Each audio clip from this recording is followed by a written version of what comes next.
Tom Corbett recently presented his first budget to the state legislature. Lawmakers were glad to see that it cuts spending without raising taxes, but they don't agree with everything. Let's spend 5 minutes on the budget with State Representative Marty Causer. Welcome. Thank you.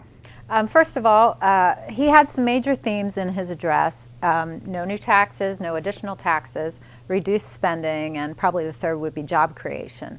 What's your overall reaction to those themes? Well, I think they're all right on target for what we need right now. I think the governor's proposal is what basically what every family in Pennsylvania is doing right now, and we need a budget like that for Pennsylvania. It's all about fiscal responsibility, and that's really what we need after 8 years of overspending. So I think it's a good first start. I think it's a good proposal to start with, but there are some issues with it and some things that we need to flesh out. So it's just the beginning of the process. And speaking of that, some of the discrepancies, something that's raised some eyebrows is a 50% cut in higher education.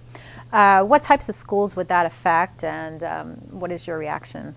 Well, certainly there are painful cuts in the governor's proposal, and we know there's going to need to be cuts, quite frankly, because we can't spend more than what we have. But there are some very deep cuts, such as a 50% cut to higher education that we're certainly committed to looking at. And in addition to increases in the Department of Public Welfare, there's over a $300 million increase in that department alone, and I firmly believe that we need to take a closer look at the Department of Public Welfare and make additional cuts in that particular department before we move any further. And certainly at this point, the Appropriations Committee is in hearings. They hear from each department as to their spending needs and priorities.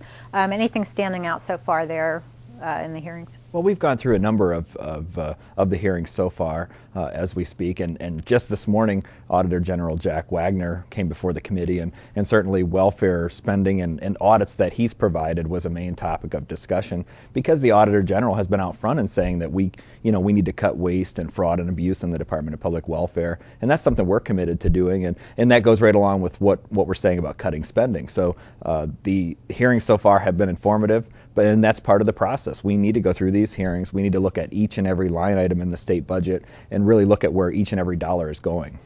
And then job creation was another thing as well. Just some rollback of some taxes, such as the capital stock and franchise tax and things like that have always been job crushers. Your thoughts on that, and maybe also kind of the bright spot in the state right now, which is Marcellus Shale? Well, I think everything's on the table, to be honest with you, and certainly the governor's job creation package is very important for our state. And coming from a rural area that's in many ways economically depressed, we need a kickstart, and certainly the governor's proposal does that. The Marcellus Shale is one area that is a bright star in our area. That we have to make sure that it's done right. We have to protect our water resources, but at the same time, it's really going to provide jobs and a boost to our local economy. So I think that in that perspective, the governor's proposal is on target. And then finally, the leadership in the House Republican caucus has said one of their goals is to get an on-time budget with no new taxes, no tax increases. Did you hear anything in the governor's budget address that makes you think that might not be possible? No, I think we're all committed to doing that. We do need an on-time budget, but even more than that, we need a fiscally responsible budget. So we do want to get it done on time, but at the same time, let's get a good budget done on time with no new taxes. Well, thank you. Thank you. And if you have comments or questions about this or any other legislative topic, Representative Causer's contact information will be on the screen in just a few seconds. I'm Laurie Bull. Thanks for spending 5 minutes with State Representative Marty Causer.